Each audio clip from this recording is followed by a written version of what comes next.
Okay,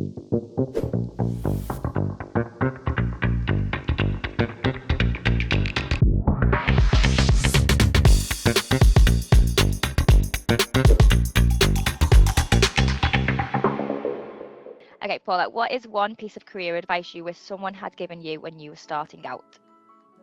So I think if I could go back and give myself the one piece of advice when I started out, it'd probably be to just stop stressing that you have to have everything figured out. I used to put loads of pressure on myself, thinking that I needed to know everything and that we had to have a perfect plan in place.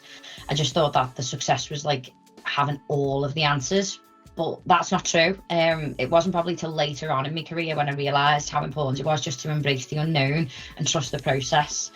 I mean, I have made many mistakes along the way. Some of them I feel are huge, or it felt like that at the time. But each of these have probably been the most invaluable part. So these are the moments that I've probably grew the most. I think I'd have saved myself a lot of stress if I'd known that mistakes at the beginning of the journey was something, to embrace and not to fear. The other piece of advice there is like not being afraid to ask for help. It doesn't make you weak. I used to think again that I had to do everything to prove myself. I needed to know the answers, to handle it myself. But that wasn't true either. There's so much value and so much you can learn from just asking people, bouncing those ideas off people, learning from others. Some of the actual best solutions and ideas have come from that collaboration, from working with people. They've been some incredible people that I've worked with alongside my career, and they've helped me in so many ways, and just to see things from a completely different perspective that I probably never would have thought of on my own. And then I think just finally was that progress over perfection. I can't say how many times I just thought, we have to have this right to move forward, but it's not true again. Perfection doesn't exist. It's something we put on ourselves. Success isn't a straight line. It gets messy. It's got its ups and it's got its downs, but it's just as long as you keep going, you don't have to have it all figured out. So yeah, I think they're sort of the key pieces that I've learned along the way. Can you share a pivotal moment in your career journey that made a significant impact? Yeah, so I've spent a little time trying to look back at some of the pivotal moments. I think the first one for me was sort of like when I moved into project management. So I actually didn't know much about project management. I didn't really feel ready for it. I'd never done any formal training. I didn't really even know what I was supposed to do. So I was offered an opportunity and I thought, right, okay, we'll take it. And again, you sort of start thinking, what if I fail? What do I need to do? But is this a chance that I could pass up? So first few months of that were what felt really tough. It was mistakes, moments of self-doubt. I had to learn to sort of do things on the fly. And again, it comes back to I had to ask for help. I had to rely on other people for that support. I felt thrown in at the deep end. But that's where I think my career then really started to grow. So I didn't have all the answers, but you've got to roll your sleeves up, get stuck in, learn from that experience. And again, like I said before, it was messy, but so incredibly rewarding. And then that lends into a second turning point where I learned to start seeing people's perspectives, from a different perspective, other people's ways.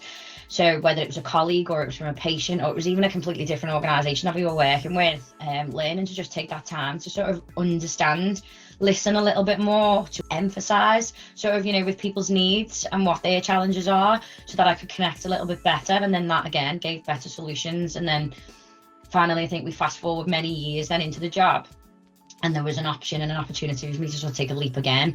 And it was becoming a mature student at like the age of 37. I had the opportunity to do a master's, and that was huge for me. I've always been someone who's learned on the job. It came from apprenticeships and showing myself in how I can prove how to do the job. I was never really the traditional academic person. So it was a bit of intimidating, trying to think, how do I balance study, work, family life? You're obviously a lot older now, but I grew so much through that time. It wasn't really just about the qualification that goes on the CV. It just changed everything of how I saw myself, the confidence it gave me, and that fresh perspective on everything. I think it's taught me to think more strategically and to approach problems in such a more structured way than I ever would have before. So for anyone who is listening, especially sort of those younger people, I'd just say, don't wait for the perfect moment. That doesn't exist. You're sometimes just going to have to take a leap. You're not going to feel 100% ready anytime. So just say yes to some of those opportunities. And then if you're not sure where they'll take you, just embrace it. Combine them things, can make a difference, and you really can grow in success. And just don't be afraid to fail. how do you approach challenges and setbacks in your professional life, and what's your go-to strategy for overcoming them? So, challenges and setbacks, well, I suppose they're all just part of the journey, and there's been a few, like I've said. I mean, I think we just need to learn to sort of embrace them as an opportunity and see them for what they are, not see them as a sort of blocker.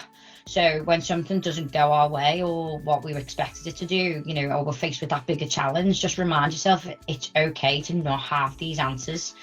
There's been many a moment sort of in the career where things have felt like they're completely falling apart, and you know, you've got the weight of the wheels of your shoulders, especially in projects, and people are looking at you for certain things. But when you step outside and you break them down into just smaller manageable things, it's not that overwhelming. You know, this huge problem becomes so much more manageable if you just break it down into those smaller steps. So it's that sort of, you know, one rung of the ladder at a time, not the top of the ladder.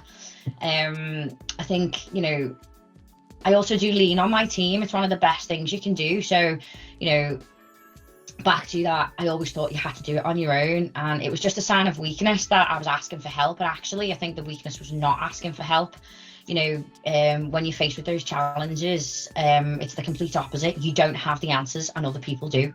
And I just continue to learn so much from everyone around me. It's just made me better at what I do. So if I don't have the answers, I trust the team around me to help and guide me. And when we're in it together, you know, everybody can bring something valuable to the table that I maybe cannot offer. And what I think I've really come to understand is setbacks don't mean failure. I used to think, again, you know, the plan hasn't gone the way I've planned it, so it must be that we're not good enough or I'm not good enough. And actually, you know, sometimes these are just opportunities that learn and grow. I know that now, previously, and in the future, you know, many things will not go my way or the way I've planned them to. But if you reflect on that, it's actually taught me that, you know, it builds resilience. You get creative, you get better problem solving with those setbacks, and you just develop so many more skills from challenges than you do from perfection, because it just doesn't exist. So yeah, again, back to those that are starting out, I think, you know, it's okay to not get it right. It's okay to make a mistake, fall over, stumble, you know, that's fine. Just don't let them stop you. Sort of, you know, when you get knocked down, get back up. And with every challenge you face, you'll build a little bit more resilience. You'll learn a few new skills, and that'll carry you on into the next challenge. So just face them head on and use it as a stepping stone to what you need to do in the next time round.